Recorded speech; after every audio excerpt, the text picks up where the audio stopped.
제 이야기는 14살이었던 그 봄날부터 시작해야 할 것 같아요.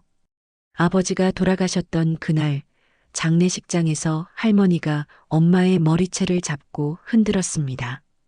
엄마는 그저 고개를 숙인 채 눈물만 흘렸죠. 전 구석에 웅크리고 앉아 그 장면을 지켜봤습니다.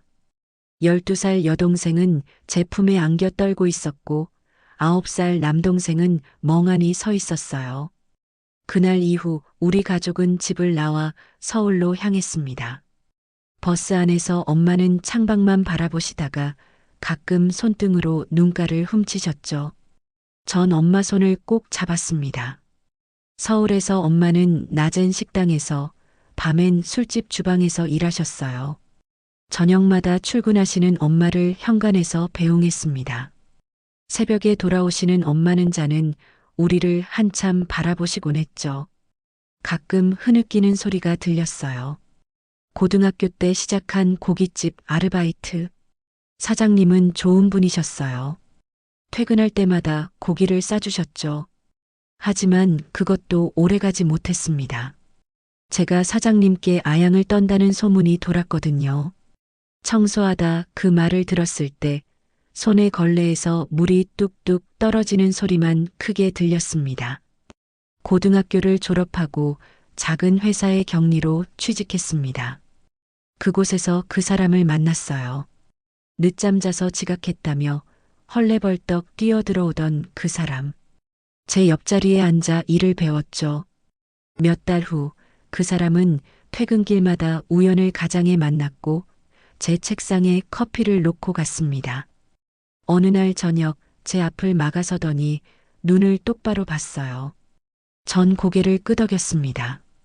첫 데이트는 어색했지만 편안했습니다. 처음으로 누군가 제 이야기를 궁금해했으니까요. 몇 번의 만남 후 그 사람은 결혼 이야기를 꺼냈고 전 결국 마음을 열었습니다. 그 사람 부모님 댁은 2층짜리 단독주택에 넓은 마당이 있었어요.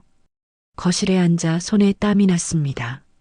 시어머니가 될 분은 따뜻한 미소로 제 손을 덥석 잡으셨죠. 오랜만에 느껴보는 온기였습니다. 결혼 후 우리는 시댁에서 합가했습니다. 신혼 첫날 아침, 전 새벽같이 일어나 밥을 지었어요. 시어머니가 부엌에 내려오셨을 때 이미 아침상은 거의 차려져 있었죠. 시어머니는 제 어깨를 토닥여 주셨습니다.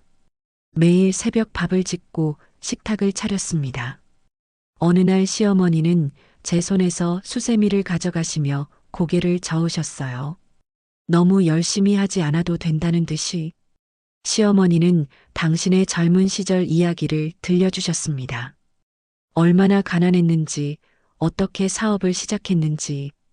전 조용히 들으며 고개를 끄덕였어요. 첫 아들을 낳았을 때 시아버지는 평생 처음 휴가를 내셨습니다. 2년 후 딸을 낳았을 때도 시부모님은 밤마다 도와주셨죠. 하지만 남편의 술자리가 점점 잦아졌습니다. 어느 날 밤 경찰서에서 전화가 왔어요. 길거리에서 쓰러진 남편을 데려왔습니다. 시부모님이 거실에서 기다리고 계셨죠. 다음 날 아침 식탁은 무거운 침묵으로 가득했습니다. 그날 이후로도 비슷한 일이 계속되었어요. 전 현관에서 기다렸다가 비틀거리는 남편을 부축했습니다. 시어머니는 제 마음을 아셨던 것 같아요. 가끔 제 손을 잡으며 말없이 안아주셨죠. 아이들이 자라는 모습을 보며 버텼습니다. 그 순간만큼은 모든 게 괜찮은 것 같았으니까요. 평범해 보이는 행복 뒤에 작은 균열이 생기고 있었습니다. 하지만 전 아직 몰랐어요. 이 균열이 얼마나 크게 벌어질지를. 남편의 회사가 문을 닫게 될 거라는 소식은 어느 날 저녁 식탁에서 들었습니다. 남편은 밥을 한 숟갈도 뜨지 않고 고개만 숙이고 있었어요. 시아버지의 표정이 굳어졌고 시어머니는 숨을 깊게 내쉬셨죠. 그날 밤부터 남편은 더 자주 술을 마셨습니다. 새벽에 들어와 소파에 그대로 쓰러져 자는 날이 늘었어요. 전 담요를 덮어주고 구겨진 넥타이를 풀어주며 남편의 얼굴을 내려다봤습니다. 몇 달이 지나도 남편은 새 일자리를 구하지 못했어요. 아니, 구하려는 노력조차 하지 않는 것 같았습니다. 대신 골프를 배우기 시작했죠. 접대에 필요하다는 핑계였어요. 어느 날 저녁, 전 시아버지를 찾아뵀습니다. 서재에 앉아 계신 시아버지 앞에 무릎을 꿇었어요. 한참을 말없이 앉아 있다가 고개를 숙였습니다. 남편에게 기회를 한 번만 더 달라고, 제가 옆에서 돕겠다고. 시아버지는 창밖을 한참 바라보셨습니다. 그러다 천천히 고개를 끄덕이셨어요. 시어머니도 제 손을 잡아주셨죠. 그렇게 남편은 시아버지의 사업을 물려받게 되었습니다. 처음 몇 달은 괜찮았어요. 남편도 나름 열심히 하는 것 같았습니다. 일찍 출근하고 늦게 퇴근했죠. 전 매일 아침 도시락을 싸주고 저녁엔 남편이 좋아하는 반찬을 준비했어요. 하지만 그것도 잠시였습니다. 남편은 다시 골프장을 찾기 시작했어요. 주말은 물론이고 평일에도 일찍 퇴근해서는 연습장으로 향했죠. 그러던 어느 날 시어머니가 쓰러지셨다는 연락을 받았습니다. 급히 병원으로 달려갔어요. 침대에 누워 계신 시어머니는 평소보다 훨씬 작아 보이셨습니다. 검사 결과는 충격적이었습니다. 치매 초기 단계. 의사 선생님의 설명을 듣는 동안 시아버지의 손이 떨리는 게 보였어요. 전 그 손을 두 손으로 감싸 쥐었습니다. 집으로 돌아온 시어머니는 예전과 달라 보이셨어요. 가끔 멍하니 창밖을 바라보시거나 같은 말을 반복하셨죠. 전 매일 시댁을 찾아갔습니다. 함께 산책도 하고 화투 그림 맞추기도 했어요. 동네를 걸을 때면 시어머니는 제 팔을 꼭 잡으셨습니다. 이웃 어른들을 만나면 저를 딸이라고 소개하셨죠. 그럴 때마다 전 시어머니를 바라보며 웃었어요. 가슴 한편이 따뜻해지면서도 아렸습니다. 하지만 남편은 달랐습니다. 시어머니가 아프다는 소식을 들은 후에도 골프장을 찾았어요. 주말이면 1박 2일로 골프 여행을 다녔죠. 어느 토요일 아침 골프채를 챙기는 남편을 붙잡았습니다. 남편의 팔을 잡아당겼어요. 남편은 제 손을 뿌리쳤습니다. 짜증 섞인 표호로 저를 쳐다봤죠. 전 현관에 서서 나가는 남편의 뒷모습을 한참 바라봤습니다. 차 시동 소리가 들리고 차가 멀어지는 소리가 들렸어요.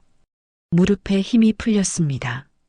그날 밤 혼자 시댁을 찾아갔습니다. 시아버지는 거실에서 시어머니 손을 잡고 계셨어요. 시어머니는 잠든 듯 눈을 감고 계셨죠. 두 분의 모습을 보다가 가만히 돌아섰습니다. 집으로 돌아오는 길 휴대폰이 울렸어요. 남편이었습니다. 내일 저녁에 들어온다는 문자. 전 휴대폰을 가방에 넣고 계속 걸었습니다. 다음 날 아침 아이들과 함께 다시 시댁을 찾았어요. 아들은 할머니 손을 잡고 마당을 걸었고 딸은 할머니 옆에 앉아 그림책을 펼쳤습니다. 시어머니는 아이들을 보며 미소 지으셨어요. 오후쯤 시어머니가 제 손을 잡으셨습니다. 한참을 제 얼굴을 바라보시더니 눈가에 눈물이 맺히셨어요. 전 시어머니를 안아드렸습니다. 저녁 무렵 남편이 돌아왔습니다. 골프채를 들고 집에 들어서더니 샤워부터 하러 갔어요. 저녁상을 차리는 동안 남편은 TV를 보고 있었습니다. 밤에 아이들을 재우고 나서 남편에게 다가갔습니다. 내일은 시댁에 함께 가자고. 남편은 고개도 돌리지 않았어요. TV만 바라보고 있었죠. 전방으로 들어가 이불을 덮었습니다. 천장을 바라보며 눈을 감았어요. 눈물이 흘러 베갯니지 축축해졌습니다.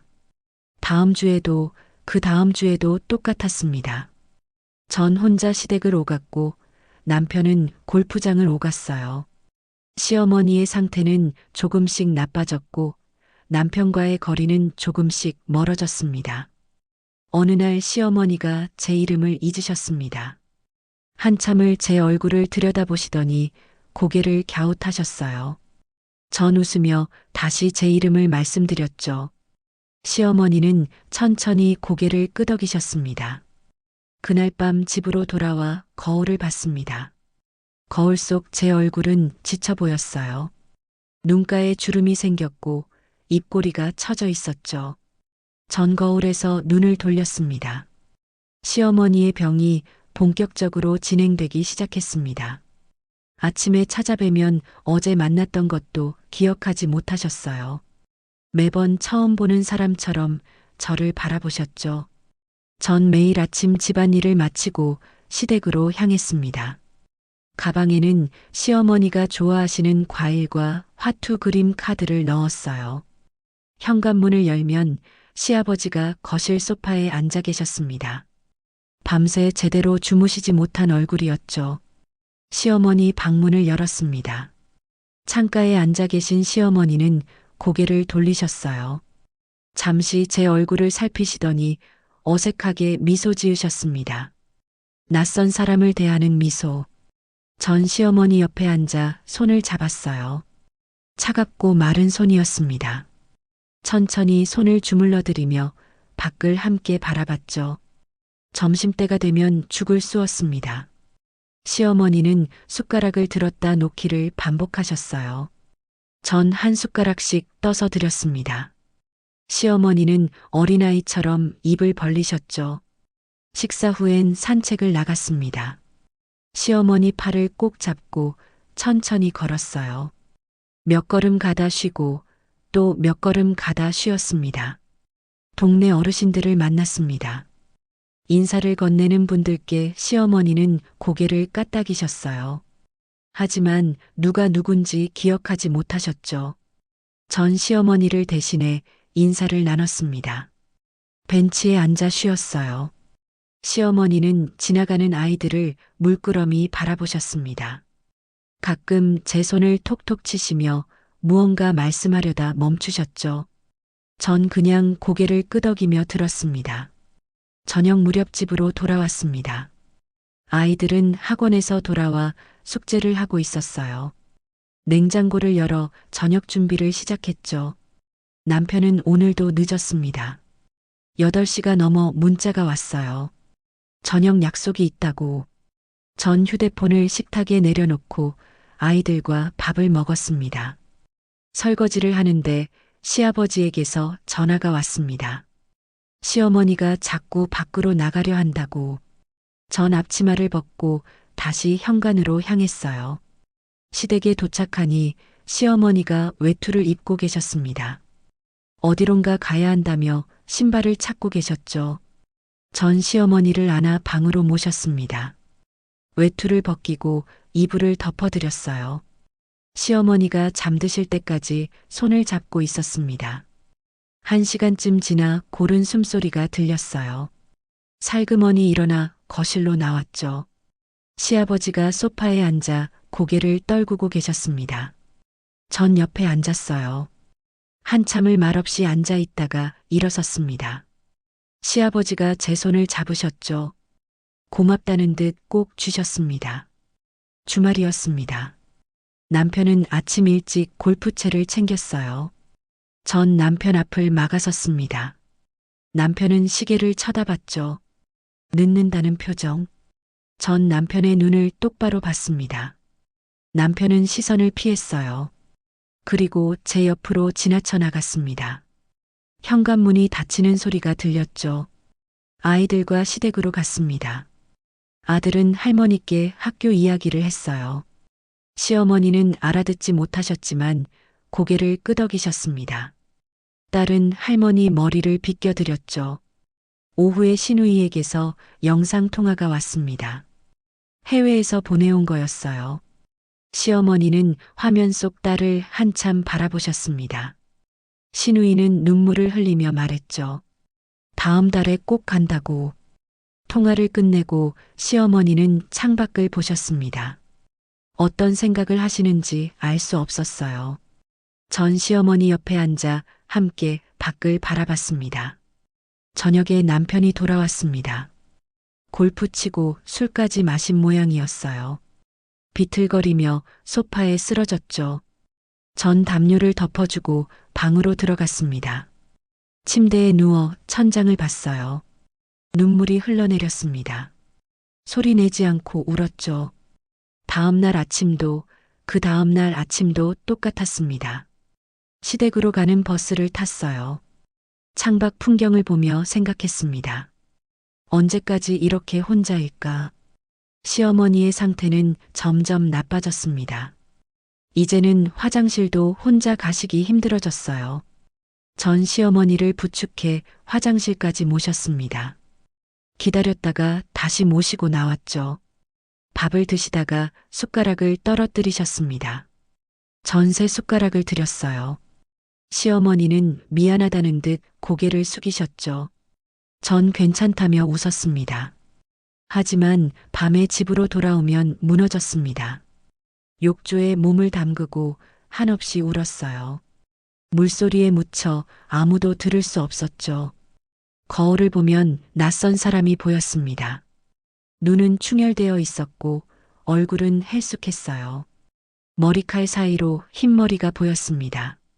전 거울을 외면하고 침대로 갔습니다. 이불을 뒤집어 쓰고 눈을 감았어요. 내일도 같은 하루가 기다리고 있었습니다. 하지만 포기할 수 없었습니다. 시어머니가 저를 필요로 하셨으니까요. 아무도 하지 않는다면 제가 해야 했으니까요. 어느 날 아침 시어머니가 제 이름을 부르셨습니다.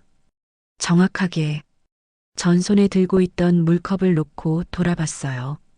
시어머니가 미소 짓고 계셨습니다. 희미하지만 분명한 미소. 그날 산책길은 평소보다 느렸습니다. 시어머니는 몇 걸음마다 멈춰서서 꽃을 보셨어요. 개나리, 진달래. 손가락으로 가리키시며 무언가 말씀하려다 멈추셨죠. 전 시어머니가 가리키는 꽃을 함께 바라봤습니다. 공원 벤치에 앉았습니다. 지나가던 이웃 할머니가 다가와 인사를 건넸어요. 시어머니는 제 손을 꼭 잡으시며 할머니께 고개를 끄덕이셨습니다. 그러곤 저를 가리키셨죠. 이웃 할머니가 웃으며 말했습니다. 며느님이 효심이 지극하다고. 시어머니는 고개를 저으셨어요. 그리곤 제 손을 두 손으로 감싸주셨습니다. 딸이라는 듯이. 할머니가 가신 후에도 시어머니는 제 손을 놓지 않으셨습니다. 한참을 그렇게 앉아 있었어요. 봄바람이 불어왔고 벚꽃잎이 떨어졌습니다. 시어머니는 그 꽃잎을 보며 눈을 가늘게 뜨셨죠. 집으로 돌아와 차를 끓였습니다. 시어머니는 창가에 앉아 밖을 보고 계셨어요. 전 찻잔을 건네며 옆에 앉았습니다. 시어머니가 천천히 차를 드시는 모습을 지켜봤죠. 문득 시어머니가 제 머리를 쓰다듬으셨습니다. 어린아이 대하듯 부드럽게. 전 눈을 감았어요. 그 손길이 얼마나 따뜻한지 오래전 엄마가 해주시던 그 느낌이었습니다. 시아버지가 퇴근하셨습니다. 거실로 들어오시더니 우리를 보고 멈춰 섰어요. 시어머니는 제 손을 잡고 계셨고 전 시어머니 어깨에 머리를 기댄 채였죠. 시아버지는 고개를 돌려 눈가를 훔치셨습니다. 저녁을 준비했습니다. 시어머니는 부엌까지 따라오셔서 제가 하는 모습을 보셨어요. 가끔 도마 위 채소를 만지작거리시며 뭔가 하려 하셨죠. 전 시어머니 손을 잡고 함께 오이를 썰었습니다. 식탁에 둘러앉았습니다. 시아버지는 시어머니께 반찬을 집어드렸어요. 시어머니는 천천히 드시며 가끔 저를 쳐다보셨습니다. 그럴 때마다 전 웃어 보였죠. 식사 후 시어머니를 모시고 방으로 갔습니다. 잠옷으로 갈아입히고 침대에 눕혔어요. 이불을 덮어드리며 손을 잡았습니다. 시어머니는 제 손을 꼭 쥐셨죠. 잠들기 전 시어머니가 제 이름을 또 부르셨습니다. 작고 떨리는 목소리. 전기를 가까이 대었어요. 시어머니는 고맙다고 속삭이셨습니다. 그리고 눈을 감으셨죠. 거실로 나왔습니다. 시아버지가 소파에 앉아 계셨어요. 전 옆에 앉았습니다. 한참 후 시아버지가 입을 여셨죠. 당신이 없으면 어쩔 뻔했냐고. 전 고개를 저었습니다. 집으로 돌아오는 길, 봄밤 공기가 차가웠습니다. 걸으며 핸드폰을 봤어요. 남편에게서 온 메시지. 오늘도 늦는다고. 전 핸드폰을 주머니에 넣고 계속 걸었습니다. 다음 날도 시댁으로 갔습니다. 시어머니는 문을 열자마자 제게 손을 내미셨어요. 오늘도 저를 기억하고 계셨습니다. 가슴이 따뜻해졌죠. 함께 앨범을 봤습니다. 시어머니의 젊은 시절 사진, 시아버지와의 결혼 사진. 시어머니는 사진을 만지며 미소 지으셨어요. 가끔 제게 사진을 보여주시며 뭔가 설명하려 하셨죠. 전 고개를 끄덕이며 들었습니다. 점심 후 낮잠 시간이었습니다. 시어머니를 눕히고 이불을 덮어드렸어요. 하지만 시어머니는 제 손을 놓지 않으셨습니다. 전 침대 옆에 앉아 시어머니가 잠들 때까지 기다렸죠. 시어머니의 고른 숨소리를 들으며 그 얼굴을 봤습니다. 주름 가득한 얼굴. 하지만 편안해 보였어요. 전 조용히 일어나 방을 나왔습니다.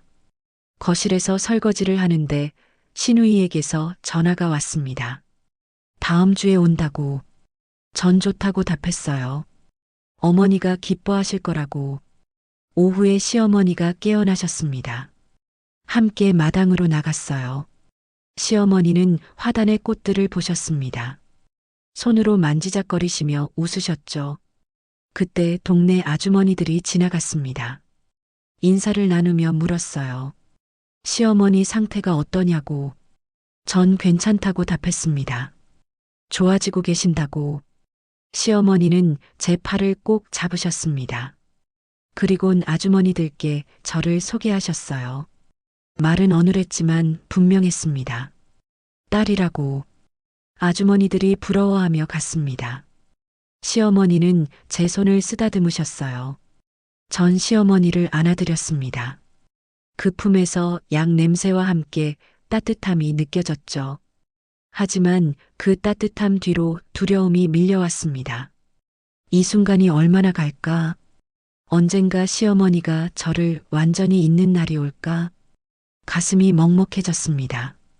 저녁 무렵 집으로 돌아왔습니다. 아이들은 거실에서 TV를 보고 있었어요. 남편은 아직 안 왔죠. 전 부엌으로 가서 저녁을 준비했습니다. 밤에 남편이 돌아왔습니다. 또 술 냄새.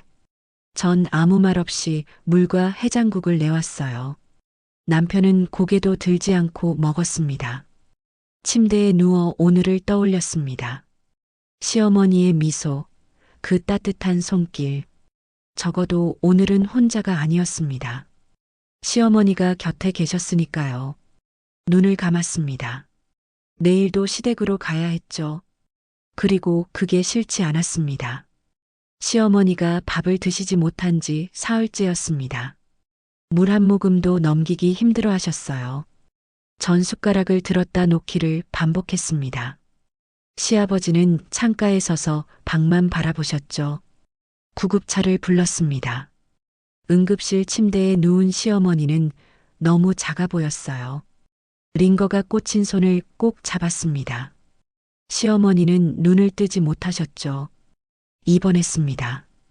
의사는 기력이 많이 떨어졌다고 했어요. 일주일 정도면 회복될 거라고. 전 고개를 끄덕였습니다. 믿고 싶었으니까요. 매일 병실을 지켰습니다. 시어머니 손을 잡고 앉아 있었어요. 가끔 시어머니가 눈을 뜨셨습니다. 초점 없는 눈으로 저를 보시다가 다시 감으셨죠. 일주일이 지났습니다. 시어머니는 나아지지 않으셨어요. 오히려 숨소리가 거칠어졌습니다. 의사가 새로운 검사 결과를 들고 왔죠. 폐렴이라고. 치매 환자에게는 위험하다고. 그날 밤 병실에서 잤습니다. 보호자 침대에 누워 시어머니의 숨소리를 들었어요. 들숨과 날숨 사이 간격이 점점 길어졌습니다. 가슴이 답답했죠. 새벽에 시아버지가 오셨습니다. 밤새 못 주무신 얼굴이었어요. 시어머니 손을 잡고 한참을 바라보셨습니다. 그러다 고개를 떨구셨죠. 사흘째 되는 날 아침, 시어머니의 호흡이 약해졌습니다. 간호사들이 뛰어들어왔어요. 의사가 왔고 기계들이 울렸습니다. 전 복도로 밀려났죠. 복도 벤치에 주저앉았습니다. 시아버지가 옆에 앉으셨어요. 두 손으로 얼굴을 감싸고 계셨습니다. 전 시아버지 손을 잡았죠. 병실 문이 열렸습니다. 의사가 나와 고개를 저었어요. 시간이 멈춘 것 같았습니다. 귀가 멍했죠. 병실로 들어갔습니다. 시어머니는 편안한 얼굴로 누워 계셨어요. 침대 옆에 무릎을 꿇었습니다. 시어머니 손을 잡았죠. 아직 따뜻했습니다. 장례 준비가 시작되었습니다. 장례식장으로 옮겼어요. 영정 사진을 골랐습니다. 시어머니가 환하게 웃고 있는 사진. 액자 속 시어머니를 보며 눈물이 흘렀죠. 조문객들이 오기 시작했습니다. 상주복을 입고 영정 앞에 섰어요. 고개를 숙였다 들기를 반복했습니다. 다리가 후들거렸죠. 남편은 옆에 서 있었습니다. 표정이 없었어요. 가끔 핸드폰을 보며 문자를 확인했습니다. 전 남편을 보지 않았죠. 첫날 밤이 지나갔습니다. 유가족 대기실에서 잠깐 눈을 붙였어요. 1시간도 못 잤습니다. 다시 영정 앞으로 나왔죠. 이튿날 오후 낯선 남자가 다가왔습니다. 조의금 봉투를 내밀었어요. 전 고개를 숙여받았습니다. 그런데 남자가 제 손을 잡더니 작게 속삭였죠. 남편 없을 때 꼭 열어보라고. 남편의 약점을 알고 있다고. 남자는 그대로 돌아섰습니다. 전 봉투를 쥐고 그 뒷모습을 봤어요. 심장이 빠르게 뛰었습니다. 화장실로 갔습니다. 개수대에 봉투를 놓고 한참을 바라봤어요. 손이 떨렸습니다. 봉투를 열었죠. 안에서 사진들이 나왔습니다. 남편과 모르는 여자. 두 사람이 웃으며 찍은 사진. 여자가 남편 팔을 끼고 있는 사진. 카페에서 마주 앉은 사진. 다리에 힘이 풀렸습니다. 변기 뚜껑에 주저앉았어요. 사진을 한 장 한 장 넘겼습니다. 손이 떨려 사진이 바닥에 떨어졌죠. 쪽지가 있었습니다. 전화번호와 함께 더 궁금하면 연락하라고. 남편에 대해 알려줄 게 있다고. 토할 것 같았습니다. 개수대를 붙잡고 물을 틀었어요. 찬물로 얼굴을 씻었습니다. 거울을 봤죠. 낯선 얼굴이 보였습니다. 사진과 쪽지를 다시 봉투에 넣었습니다. 가방 깊숙이 넣었어요. 심호흡을 했습니다. 밖으로 나가야 했으니까요. 복도를 걸어 영정실로 돌아왔습니다. 남편이 서 있었어요. 전 남편 옆에 섰습니다. 남편을 쳐다보지 않았죠. 조문객이 절을 했습니다. 전 고개를 숙였어요. 일어섰습니다. 다시 숙였습니다. 기계적으로 반복했죠. 머릿속은 혼란스러웠습니다. 사진 속 남편의 웃는 얼굴, 모르는 여자. 이게 진짜일까? 꿈은 아닐까? 밤이 되었습니다. 남편은 밖으로 나가 담배를 피웠어요. 전 영정 앞에 앉아 시어머니를 봤습니다. 눈물이 났죠. 시어머니께 속삭였습니다. 어머니, 어떻게 하죠? 어떻게 해야 해요? 대답은 없었습니다. 영정 속 시어머니만 웃고 계셨죠. 유가족 방으로 들어갔습니다. 가방에서 봉투를 꺼냈어요. 다시 사진을 봤습니다. 역시 남편이었습니다. 분명히 쪽지에 전화번호를 핸드폰에 저장했습니다. 하지만 전화는 하지 않았어요. 아직은 아니었죠. 마지막 날이 왔습니다. 발인 준비를 했어요. 영정을 들었습니다. 시아버지가 위패를 드셨죠. 남편은 상여 앞에 섰습니다. 장지로 향했습니다. 차 안에서 창밖을 봤어요. 세상은 여전했습니다. 하지만 제 세상은 무너지고 있었죠. 화장터에 도착했습니다. 시어머니와 마지막 인사를 했어요. 관 앞에 엎드려 울었습니다. 시아버지도 시누이도 모두 울었죠. 남편도 우는 척했습니다. 하지만 전 알았어요.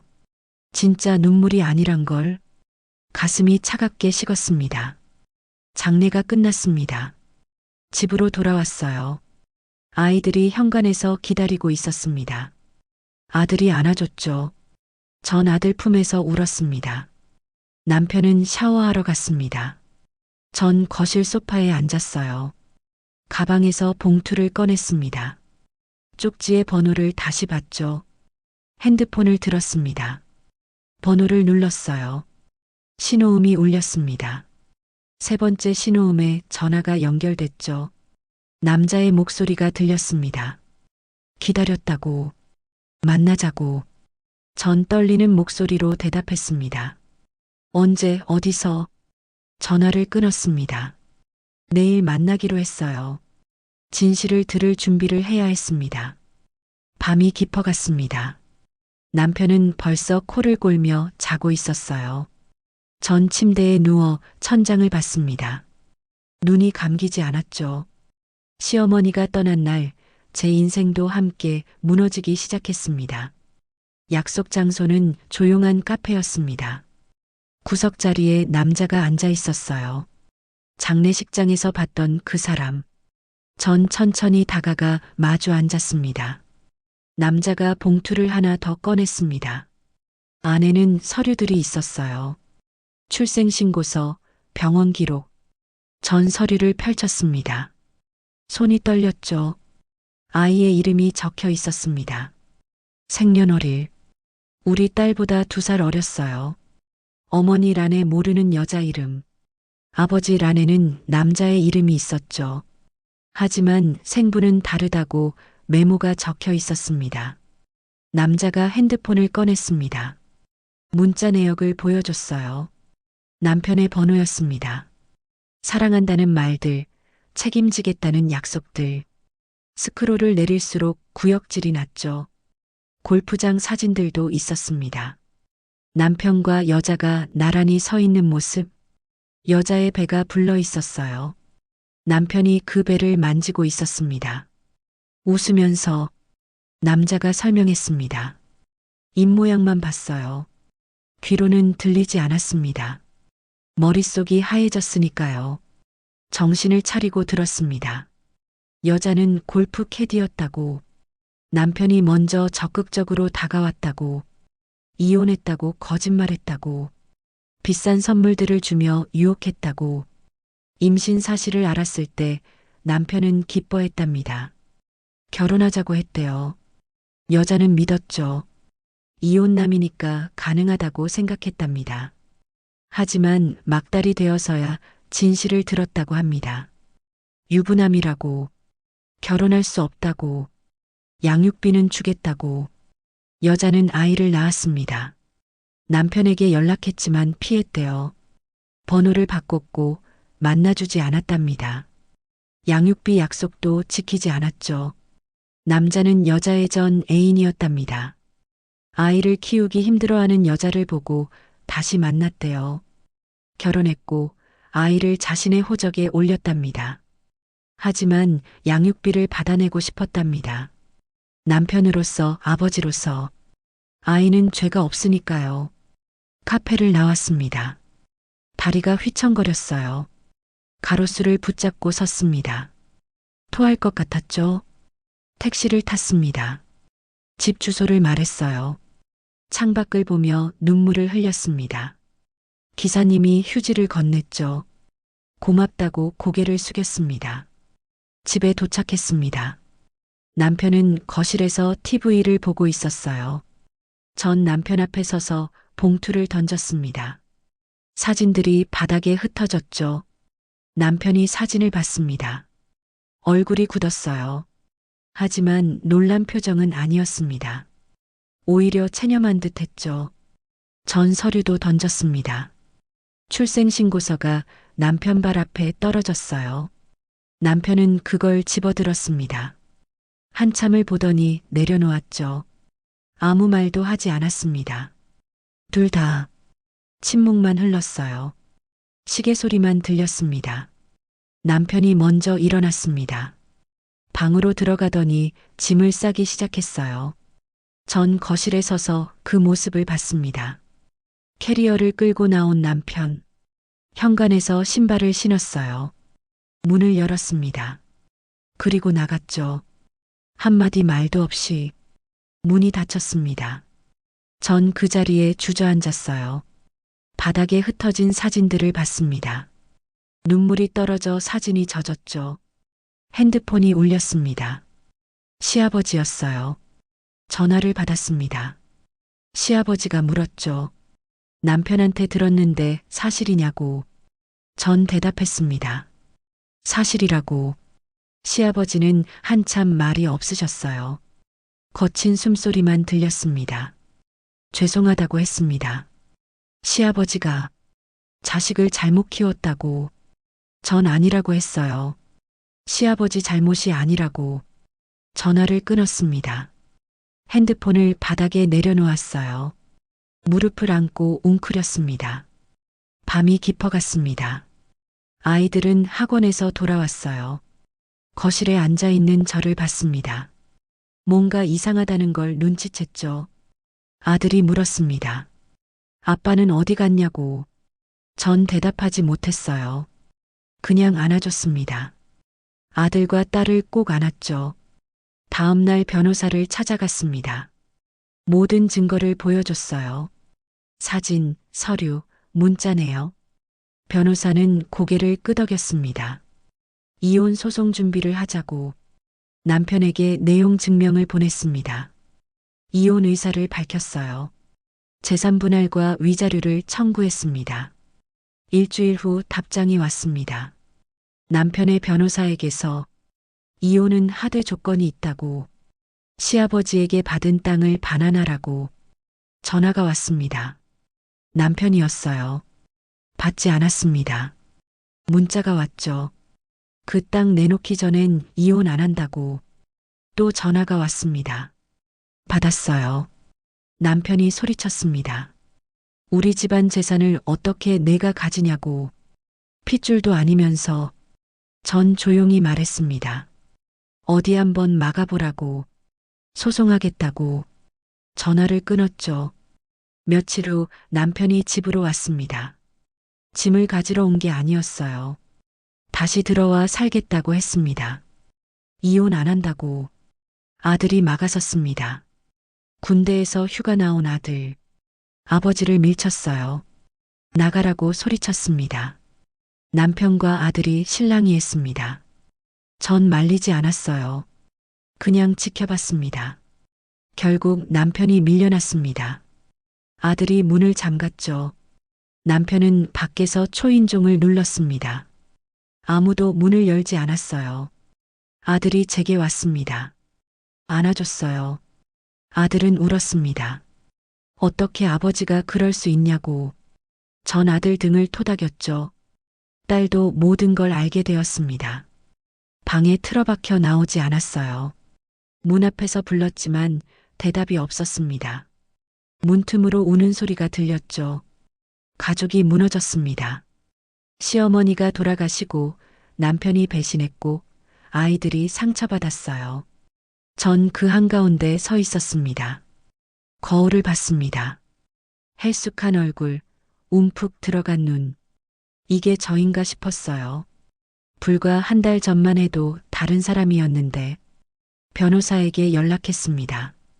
소송을 진행하겠다고, 어떤 타협도 하지 않겠다고. 변호사는 알겠다고 했습니다. 밤에 혼자 앉아 있었습니다. 시어머니 생각이 났어요. 이 모든 걸 보셨다면 얼마나 슬퍼하셨을까. 가슴이 미어졌습니다. 시어머니께 속삭였습니다. 어머니, 제가 잘하고 있는 걸까요? 대답은 없었죠. 그저 침묵만 돌아왔습니다. 시아버지에게서 연락이 왔습니다. 시댁으로 와달라고. 전 차를 몰고 향했어요. 익숙한 길이었지만 이상하게 멀게 느껴졌습니다. 대문을 열고 들어섰습니다. 마당에 시어머니가 가꾸던 화단이 보였어요. 꽃들이 시들어가고 있었습니다. 가슴이 아렸죠. 시아버지가 현관에 나와 계셨습니다. 많이 늙으신 것 같았어요. 한 달 만에 머리가 더 희어지셨습니다. 뒷모습이 구부정했죠. 거실로 들어갔습니다.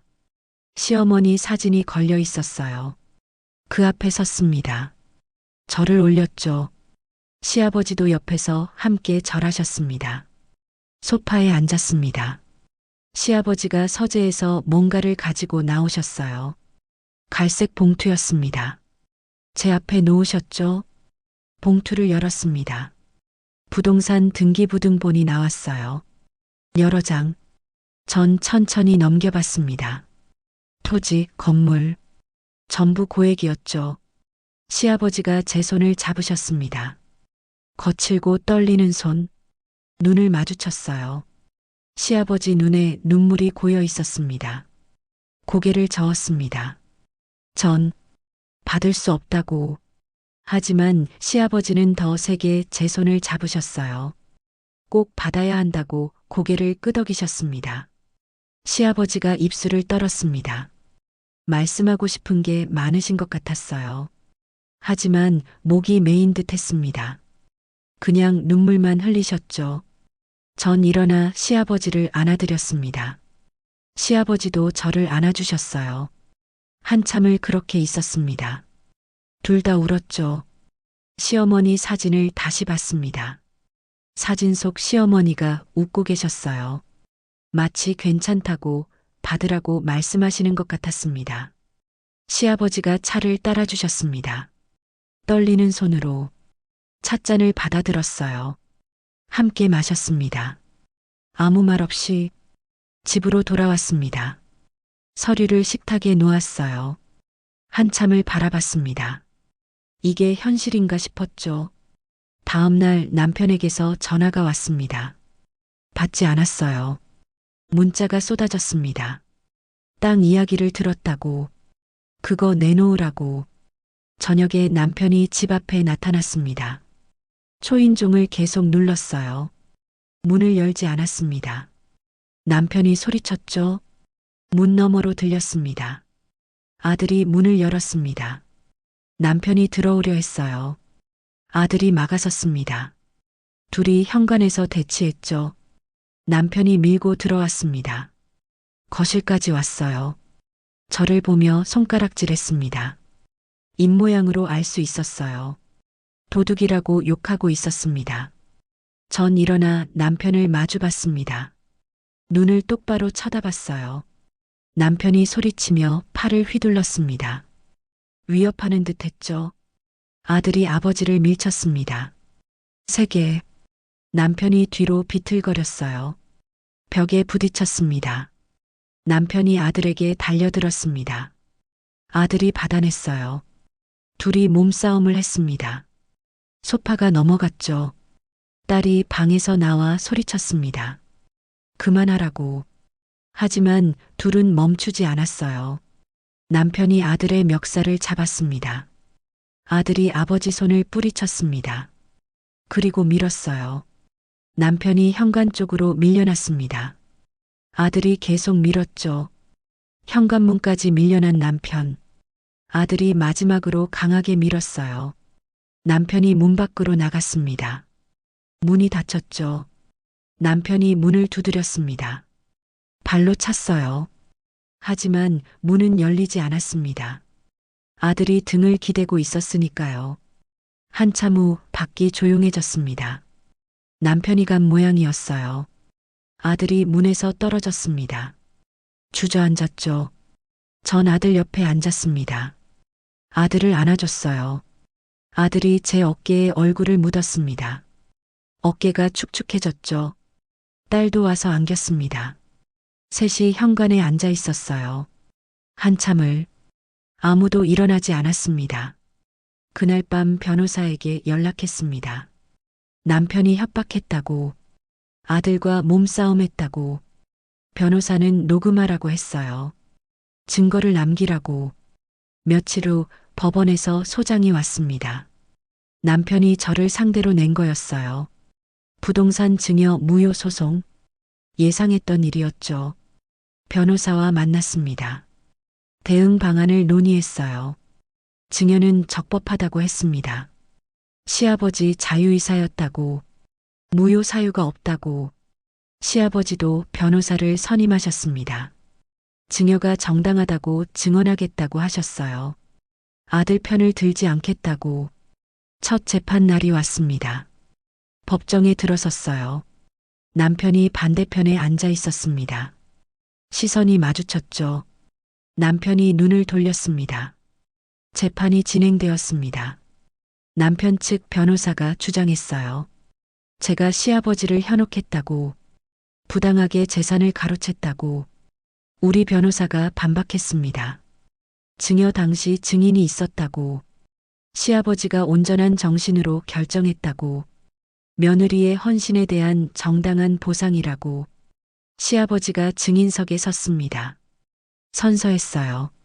증언하셨습니다. 며느리가 20년간 얼마나 헌신했는지, 자식들보다 낫다고. 남편이 고개를 떨구었습니다. 시아버지 증언을 듣는 내내 어깨가 축 처졌어요. 재판이 끝났습니다. 다음 기일이 잡혔죠. 법정을 나왔습니다. 복도에서 시아버지를 뵀어요. 고개를 숙여 인사했습니다. 시아버지가 제 손을 잡으셨습니다. 괜찮냐고 묻는 눈빛. 전 고개를 끄덕였어요. 괜찮다고. 집으로 돌아오는 길 핸드폰을 봤습니다. 남편에게서 문자가 와 있었어요. 만나자고, 얘기하자고. 답장하지 않았습니다. 핸드폰을 가방에 넣었어요. 창밖을 봤습니다. 봄이 지나가고 있었죠. 아이들이 기다리고 있었습니다. 재판 어땠냐고 물었어요. 잘 끝났다고 답했습니다. 걱정하지 말라고. 저녁을 준비했습니다. 셋이 식탁에 앉았어요. 남편 자리는 비어 있었습니다. 이제 익숙해졌죠. 밤에 시어머니 생각이 났습니다. 오늘 재판을 보셨다면 뭐라 하셨을까? 아마 제 손을 잡아주셨겠죠. 괜찮다고. 창밖을 봤습니다. 별이 보였어요. 하나가 유난히 밝았습니다. 시어머니 같았죠. 내일도 싸워야 했습니다. 하지만 이제 무섭지 않았어요. 제 곁엔 아이들이 있었고 시아버지가 계셨으니까요. 눈을 감았습니다. 내일을 준비하며 2달 후 판결이 났습니다. 부동산 증여는 유효, 남편의 청구는 기각. 법정을 나서며 하늘을 봤어요. 구름 한 점 없이 맑았습니다. 시아버지가 밖에서 기다리고 계셨습니다. 제게 다가와 어깨를 토닥여 주셨어요. 함께 차를 마시러 갔습니다. 조용한 찻집이었죠. 창가에 앉았습니다. 시아버지가 제 손을 잡으셨어요. 한참을 그렇게 앉아 있었습니다. 말은 필요 없었죠. 이혼 소송도 진행되었습니다. 남편은 더 이상 재산 분할을 문제 삼지 않았어요. 빨리 끝내자고 했습니다. 전 동의했죠. 최종 판결일. 법정에서 이혼이 확정되었습니다. 재산 분할, 위자료 모두 제 손을 들어줬어요. 남편은 고개를 숙인 채 서 있었습니다. 복도에서 마지막으로 마주쳤습니다. 남편이 뭔가 말하려는 듯 했어요. 하지만 전 그냥 지나쳤습니다. 돌아보지 않았죠. 그날 오후 낯선 번호로 전화가 왔습니다. 받았어요. 여자 목소리였습니다. 남편의 상간녀.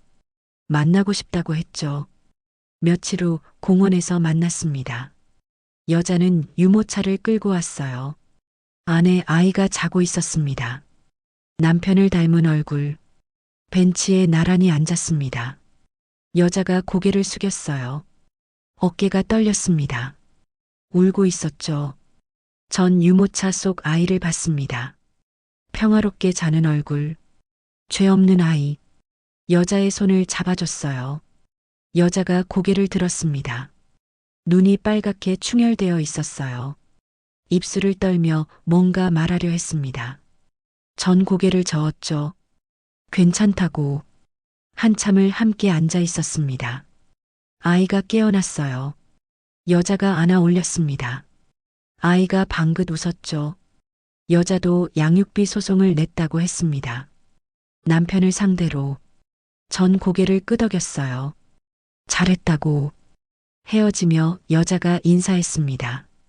전도 인사했어요. 다시는 만나지 않을 것 같았습니다. 그걸로 충분했죠. 계절이 바뀌었습니다. 여름이 지나고 가을이 왔어요. 아들은 군대로 복귀했고 딸은 대학에 입학했습니다. 새 집으로 이사했습니다. 작지만 따뜻한 곳. 딸과 단둘이 살기 좋은 크기. 짐을 풀며 새로운 시작을 느꼈어요. 매주 시아버지를 뵀습니다. 함께 외출도 하고 식사도 했어요. 시어머니 산소에도 갔습니다. 꽃을 놓고 절했죠. 시아버지는 예전보다 많이 웃으셨습니다. 제 손을 잡으며 고맙다고 하셨어요. 딸이 생긴 것 같다고.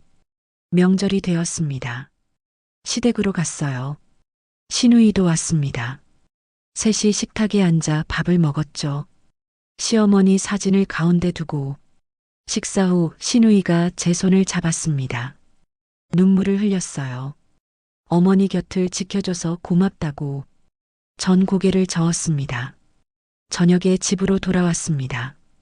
딸이 차를 끓여줬어요. 함께 소파에 앉아 마셨습니다. TV를 보며 웃었죠. 어느 날 전 남편 소식을 들었습니다.